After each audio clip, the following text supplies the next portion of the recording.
بسم اللہ الرحمن الرحیم نحمده ونصلی علی رسولہ الکریم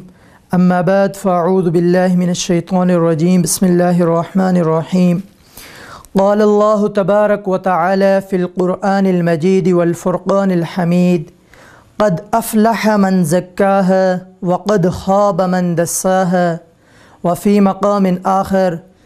ثم قست قلوبكم من بعد ذلك فهي كالحجارة أو أشد قسوة وإن من الحجارة لما يتفجر منه الأنهار صدق اللہ العظیم۔ آج کی اس نشست میں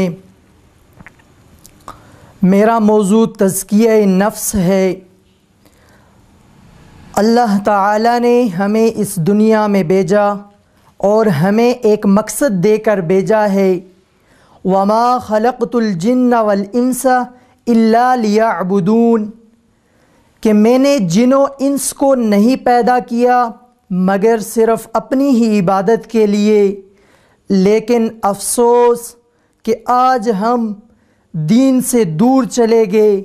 آج ہمیں دنیا نے غافل کر دیا ہے اللہ کے دین سے، اور ہم دنیا کے پیچھے بھاگ رہے ہیں۔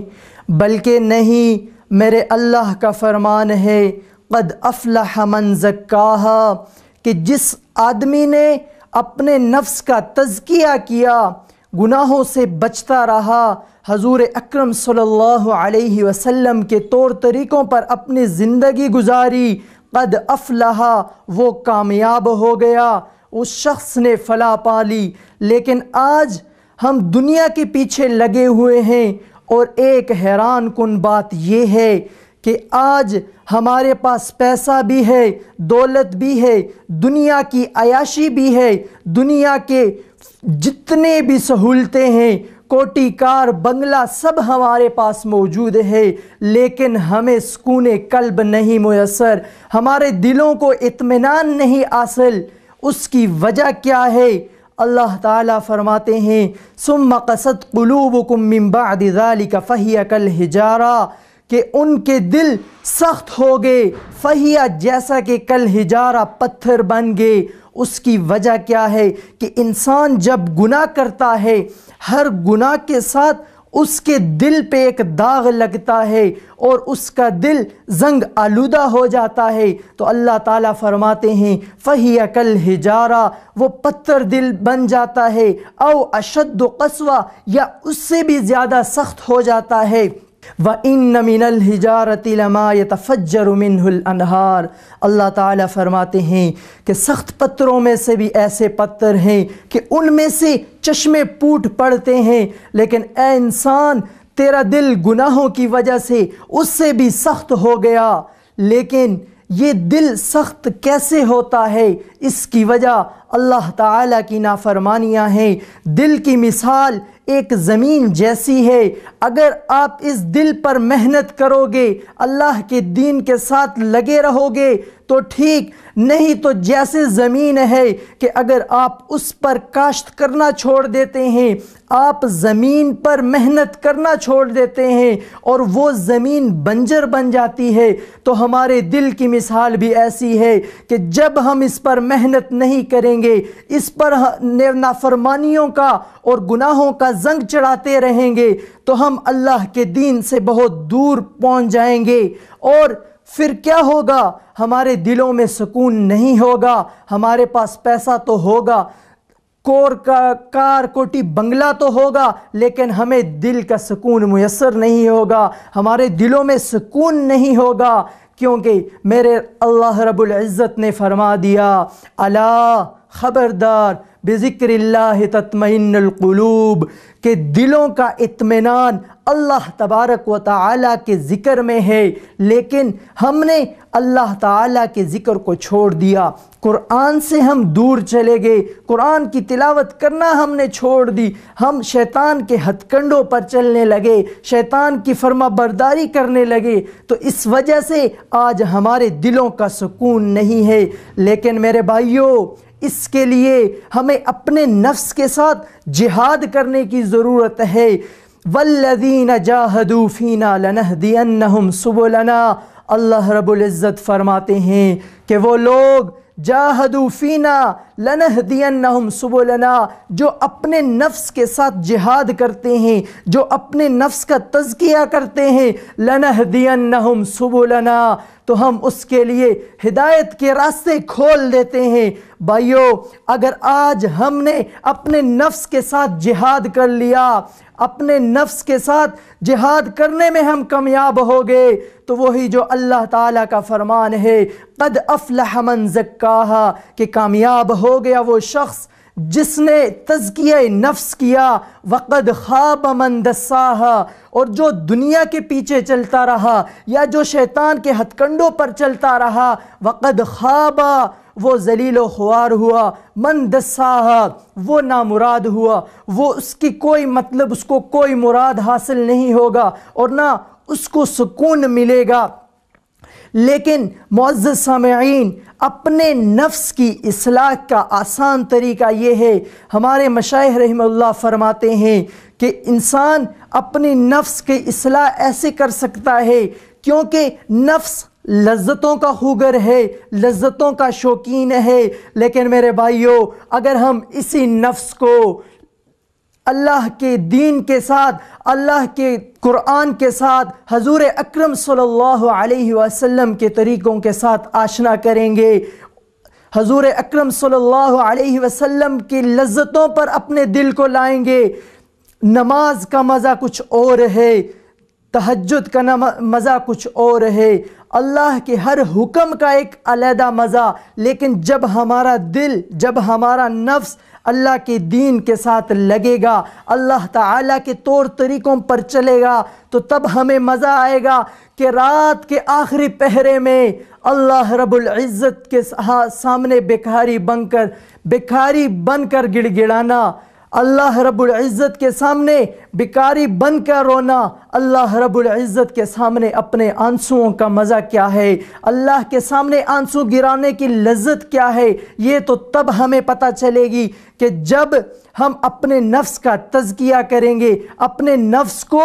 رات کے آخری پہر میں جگانے کا عادی بنائیں گے۔ اس بات کا پتہ تو ان لوگوں کو ہے، اس بات سے واقف تو وہ لوگ ہیں جو عشاء کی نماز کے وضو کے ساتھ فجر کی نماز پڑھا کرتے ہیں۔ قرآن میں اللہ رب العزت کا ایک اٹل اور فرائض کا فیصلہ ہے، یہ کوئی فضائل کی بات نہیں۔ قد افلح من زکاہا وقد خاب من دساہا، اللہ رب العزت فرماتے ہیں کہ کامیاب ہے وہ شخص، افلح، فلاح، کامیابی اس شخص کے لیے ہے، من زکاہا، جس نے اپنے نفس کا تزکیہ کیا، دنیا کو چھوڑ دیا، شیطان کے ہتھ کنڈوں سے دور چلا گیا، تو وہ شخص کامیاب ہے۔ مجھے ایک بزرگ کا واقعہ یاد آیا کہ یا اللہ کیف اصل الیک، کہ اے اللہ میں آپ تک کیسے پہنچوں گا، میں آپ تک کیسے پہنچوں گا؟ تو اللہ رب العزت اس کو جواب دیتے ہیں دع نفسک وتعال، کہ اپنا پہلا قدم اپنے نفس کے اوپر رکھ اور آ جا، اور دوسرا قدم مجھ تک تو پہنچ جائے گا۔ پہلا قدم نفس کے اوپر جب ہم رکھ دیں گے تو ہم اللہ تعالیٰ تک پہنچ جائیں گے۔ جب ہم اپنی منمانیوں سے دور ہو جائیں گے تو ہمیں تزکیہ نفس نصیب ہوگا اور ہمارے نفس کا تزکیہ ہوگا۔ ایک اور بنیادی وجہ کہ اس چیز کی اہمیت ہوتی ہے انسان کو، کہ جس کی اہمیت کا پتہ ہو اس چیز کی قدر ہوتی ہے انسان کے دل میں۔ ہمیں ایمان کی حفاظت کا نہیں پتہ، ہمیں ایمان کی اہمیت کا نہیں پتہ۔ مجھے میرے ذہن میں ایک واقعہ یاد آیا کہ ایک اندھا تھا، وہ رات کو، میں کہا کرتا ہوں کہ وہ اندھا ہم سے تو اچھا تھا، کہ وہ رات کو اپنے سر پر بوجھ لاد کر جا رہا تھا، اپنے سر پر پانی مطلب گڑا تھا ایک اس کے پاس، وہ لاد کر جا رہا تھا، اور رات کی تاریکی میں اس نے اپنے ہاتھ میں ایک چراغ بھی پکڑا ہوا تھا۔ لوگ راستے میں جاتے ہوئے ایک آدمی اسے ملا، اس نے پوچھا کہ اے بزرگ تمہاری تو نظر ہی نہیں، آپ تو اندھے ہو، اور آپ تو اپنے راستے کا اندازہ اپنے قدم کے لحاظ سے کرتے ہو، اپنے راستے کو ماپتے ہیں، ان کا ایک اپنا طریقہ ہے، اللہ نے ان کو دیا ہوتا ہے کہ وہ آنکھوں کی بینائی کے بغیر بھی سیدھا اپنے منزل تک پہنچ جاتے ہیں۔ تو اے بزرگ،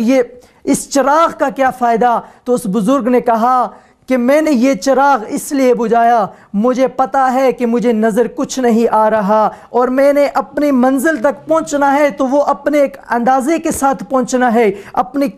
قدموں کے ساتھ جو میں نے راستہ ماپا ہوا ہے میں اس کے ذریعے اپنی منزل تک پہنچوں گا۔ لیکن یہ چراغ میں نے ان لوگوں کے لیے لگایا ہے کہ جو اندھیرے میں آ رہا ہو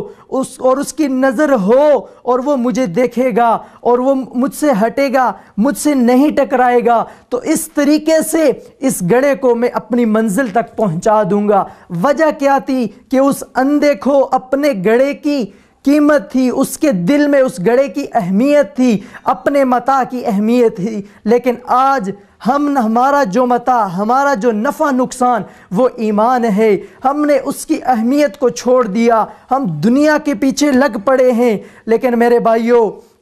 دنیا کسی کو کچھ فائدہ نہیں دیتی۔ اگر دلوں کا سکون چاہتے ہو، الا بذکر اللہ تطمئن القلوب، تو دلوں کا سکون اللہ تبارک و تعالیٰ کے ذکر میں ہے۔ اللہ تبارک و تعالیٰ وہ رب جو اپنے بندے سے 70 ماہوں سے زیادہ پیار کرتا ہے، اپنے بندے کو اتنے انداز میں قرآن کی آیت ہے، یا ایھا الانسان ما غرک بربک الکریم، اے انسان کس چیز نے تجھے دھوکے میں ڈال دیا، کس وجہ سے تو نے اپنے رب کو بلا دیا، اس رب کو کہ جو تیرے ساتھ 70 ماہوں سے زیادہ پیار کرتا ہے۔ یا ایھا الانسان ما غرک بربک الکریم، کس چیز نے تجھے دھوکے میں ڈال دیا؟ وہ رب جس نے تجھے ایک حسین پیمانے کے ساتھ بنایا، لیکن افسوس کہ اس رب کو تو نے بلا دیا اور دنیا کے پیچھے لگ پڑا۔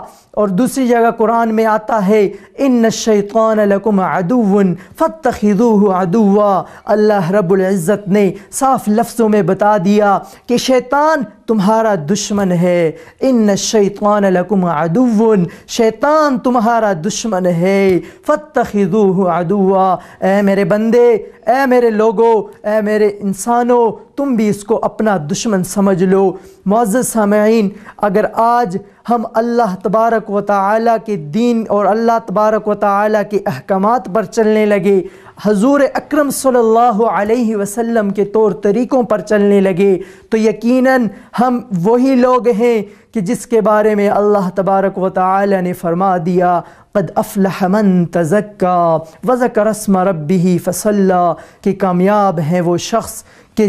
جس نے اپنا تزکیہ نفس کیا اور حضور اکرم صلی اللہ علیہ وسلم کے طور طریقوں پر زندگی گزاری۔ اللہ رب العزت سے یہ دعا ہے کہ اللہ تبارک و تعالی ہمیں حضور اکرم صلی اللہ علیہ وسلم کے طور طریقوں پر زندگی گزارنے کی توفیق عطا فرمائے اور اللہ تبارک و تعالی کے ہر حکم کی پیروی کرنے کی توفیق عطا فرمائے۔ علامہ اقبال نے کیا خوب کہا، عمل سے زندگی بنتی ہے جنت بھی جہنم بھی، عمل سے زندگی بنتی ہے جنت بھی جہنم بھی، یہ حاکی اپنی فطرت میں نہ نوری ہے نہ ناری ہے، وما علینا الا البلاغ۔